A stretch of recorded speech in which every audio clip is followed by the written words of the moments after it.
Hello everyone. Wishing you all a very happy, transformative new year 2025. Have you heard of a recent verdict by Supreme Court in December 2024 wherein an eye surgeon has been asked to give compensation of 3.5 lakhs to a patient whose one of the eye was operated for cataract surgery in 1999, and in post-op period he developed infection in that eye and he lost his vision finally in that eye. Does any doctor wants his or her patients to have such kind of suffering? No, not at all. And does any doctor wants this suffering to be there for themselves also? No, never. So what to do? We doctors focus on our technical skills. But what about the learnings besides the technical skills? Everybody knows about hand hygiene. Fine. The doctor must have taken the hand hygiene aspects carefully. But what about other measures which everyone should know about? Be it a doctor, a nurse, a technician, an administrator, or for that matter, a quality person. What about OT designing? What about how the sets should be sterilized?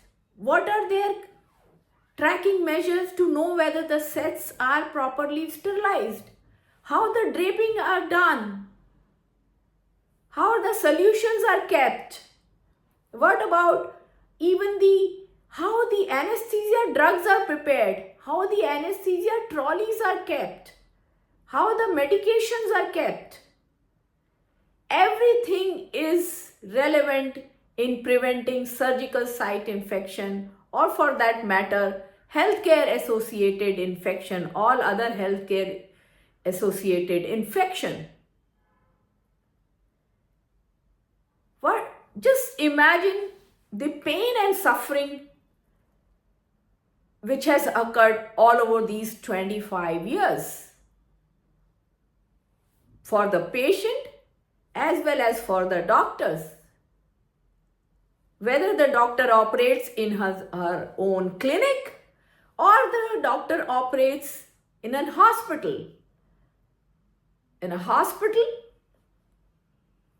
with these kind of litigations, the suffering is for the administrator also. And then everybody should be aware of the measures which need to be taken.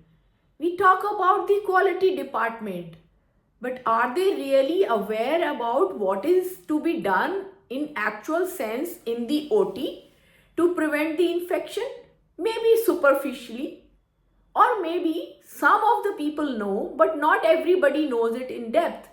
The multiple times, because the OT is a restricted area. That's why also people are apprehensive in going to that area.